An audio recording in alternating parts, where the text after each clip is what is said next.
What's going on, guys? Welcome back to the home of Chrome. I'm Cadillac Pat, your host. For those of you that don't know that, where you been? Why aren't you subscribing?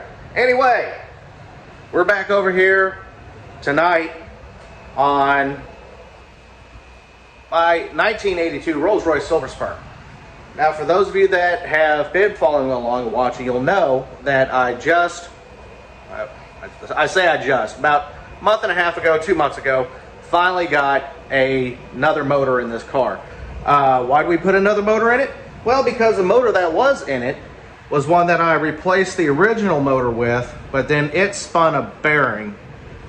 So, long story short, wound up with a 1979 Rolls-Royce Wraith engine, and I put that in. Tonight is the night that everything comes to an end. It will either run or it doesn't. I've got a new fuel pump in. We're going to go into the car here in just a minute, and I'll show you that. We'll go over the engine and what we've got going on in here.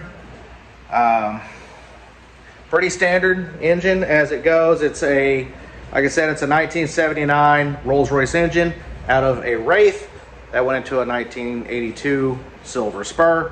But it's got the dual SU carbs on it. And let's talk about it actually while we're right here.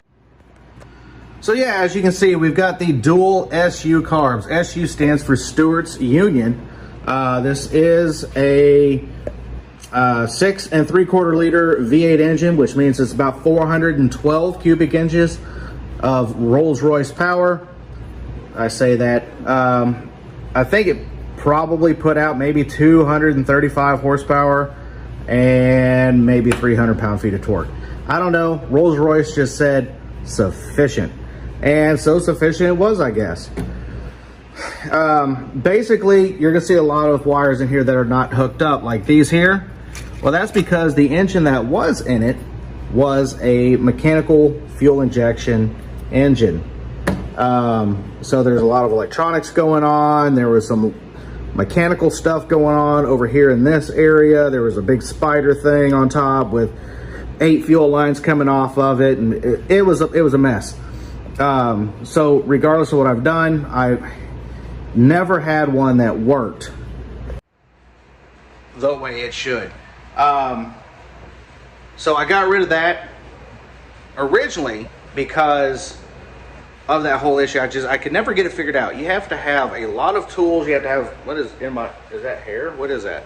I can't lose any more hair, guys. Anyway, you've got to have a lot of tools. You got to have a lot of experience and knowledge and all this other stuff that I didn't have to get one of those things set correctly. So it never would run correct. So I said, well, what I'm going to do is I've got this Wraith engine. I'm going to pull the intake manifold off of that, put that on there, since they literally use the same style engine from 1969 till the end of the Silver Spur run, which was in 2000. So you tell me. Solid engine when it's kept up and maintained like it should be. So anyway, I took all the mechanical fuel injection crap off, put the carburetor intake on the block. That is actually that one right, which way I'm pointing, that one right there. Put the carburetors on it. It actually ran.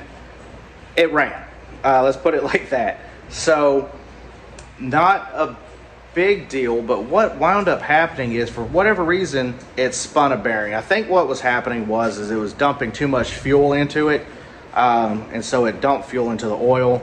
Oil thinned out, spun a bearing, ruined it. But we had a spare engine, because, you know, who doesn't have a Rolls-Royce spare engine? Do you have a Rolls-Royce spare engine just lying around? Get on my level. No, don't do it. Don't. So since that engine went bad, I said, well, we're going to go ahead, we're going to put this other engine in, and that's what we did. So it bolted up to the transmission, which the transmission on this car is basically on the inside, it's a GM Turbo 350. 3-speed transmission, no overdrive.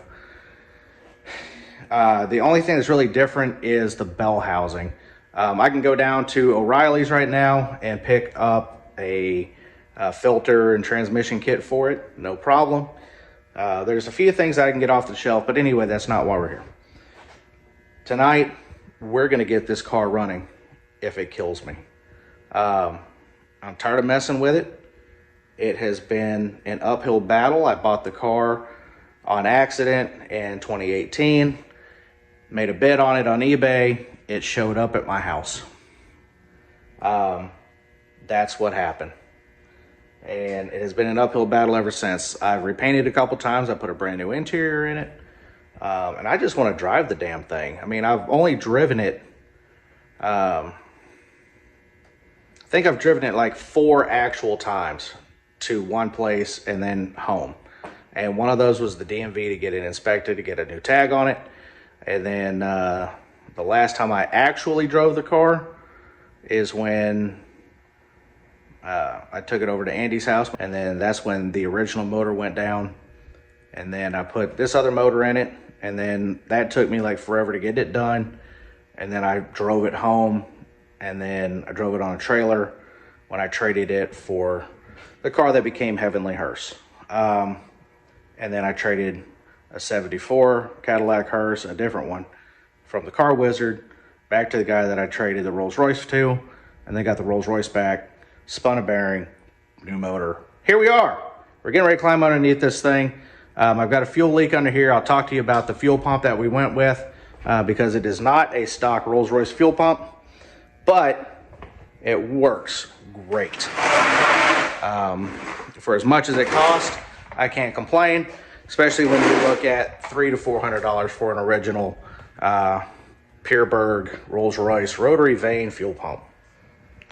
Okay, whatever. All right, let me get this thing jacked up. We'll get underneath it and I'll show you what we're working with. Okay, so here is the fuel pump. It's not mounted where I want it in place just yet because I still got to do some adjustments and things like that, messing with leaks and whatnot. But anyway, this was, I think, like $96 with, who is it? Summit Racing. That's a 7 to 9 PSI pump, which is what those SU carbs require. Pretty easy to hook in. Just mounted, or just hooked to the stock electrical connections up there. You see the little orange wire, and then there's the black wire next to it. That's your power and your ground, obviously. Had to do some finagling with fittings from O'Reilly's. And I think I might even have, yeah, I do. I think this right here actually came from Lowe's. So, you know, only fine British quality automotive parts at Lowe's. Yeah. So I've got to get, I'm going to put a little bit more gas in it and see where it's actually leaking from. And then I can probably put a wrench or something on it.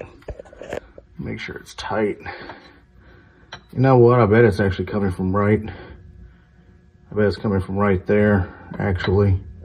Because that doesn't feel like that is as tight as it could be. Just scoot that right there. We go. Is that better, guys? I got the friggin' sun in here. Boy. Yeah, so that right there. I'm going to tighten that up. See what we can do there.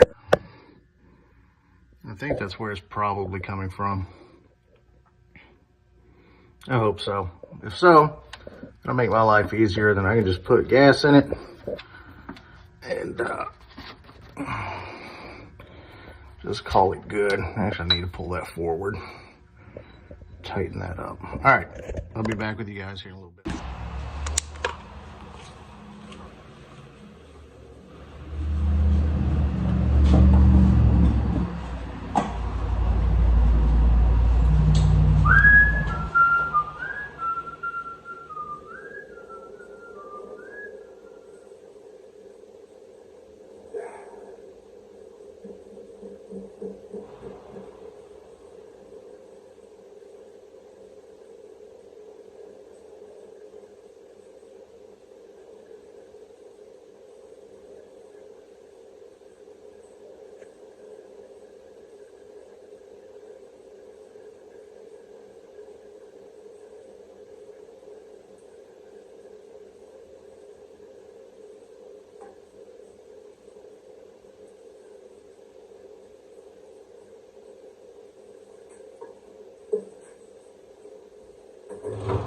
Gosh.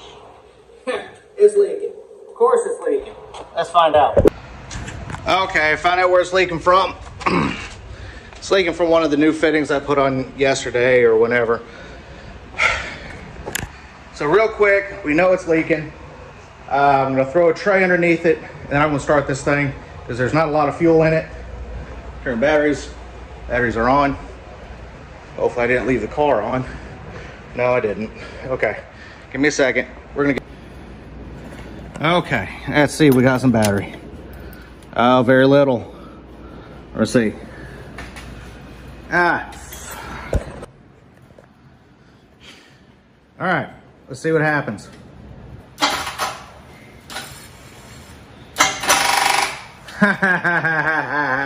Dang battery.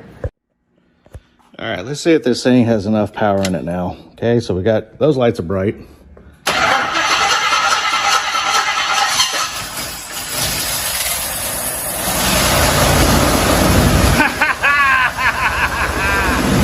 I'll be damned, look at there.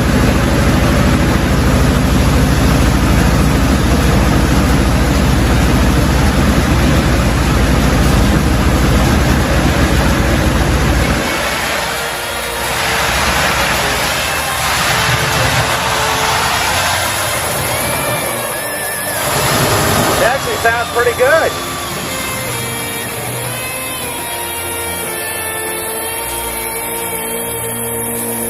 Yeah, I'm pleased with this. This is fine. I mean, I still need to do some timing work back here, but this is okay. You see how many times it took for it to turn over? That's crazy. As long as I've owned it, has never idled like this. It's not perfect. You see, it still has a little bit of a backfire, not backfire. Yeah, something's going on with the timing. I got to take care of that.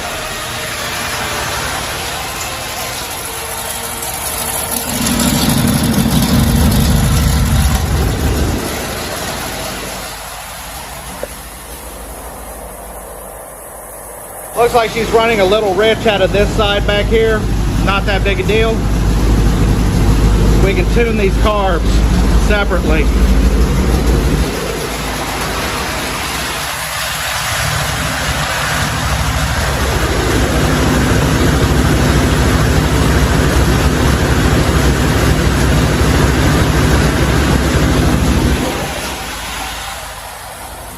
So I've got my number 2 brake pressure light is on, and I've got a low brake fluid light. So let's see.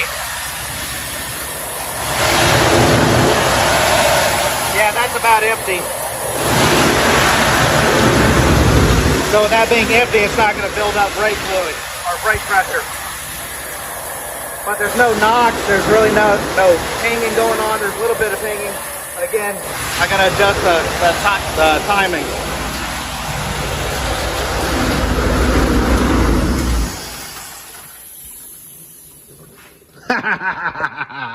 What are you doing? Why are you bubbling? Why are you bubbling? What's leaking? Here's something leaking. Where are you leaking from? All right, a little bit of a coolant leak, not a big deal. I had an oil leak back there a while back. Yeah, if you look back in the bag, you can still see I'm leaking fuel. So that's cool. Anyway, got a coolant leak. Oh. Let's see where from. I think I know where. Probably, well, it's up. I don't know how well you guys can see, but it's gonna be down there in the front somewhere. Probably that water pump is probably seeping a little bit. Let's see if she'll start back up. Nope, battery. Okay, not a big deal. So how about that? After all this time of fussing and everything else that we did with this car, we got it to start. We got it to run. I'm going to charge up this battery. And then get under here and pull that fuel pump again to try to get that leak to stop again. Let me show you guys this is kind of neat, okay? All right, so I know this looks trashy. Anyway, so you open up your fuel door, okay? Fuel door. You got this nice little reminder. Hey, she's a big car, but she's unleaded gasoline only. So you come into this, I've got to polish this. But if you can see, let me actually point you guys here.